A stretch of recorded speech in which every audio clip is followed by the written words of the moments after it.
think the launch event has been fantastic. You know, the fact that we had live polls, we had the Domino studio, I was live at Leeds. It was a really interactive event and enabled us to actually pull in our customers to the event as well. So we think it's been great.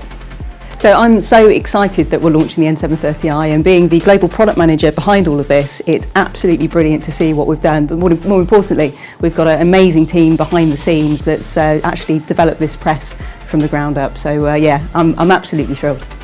Some of the differences are the fact that the N730i can run much faster. It's 40% faster than the N610i, but also we've got some innovative new iTech features. So we have our Clean Cap 2, which is a much more efficient way of actually cleaning the print heads, and we also have our setter line, which controls the density across the print bar through voltage trimming. So there's lots and lots of differences between the two products.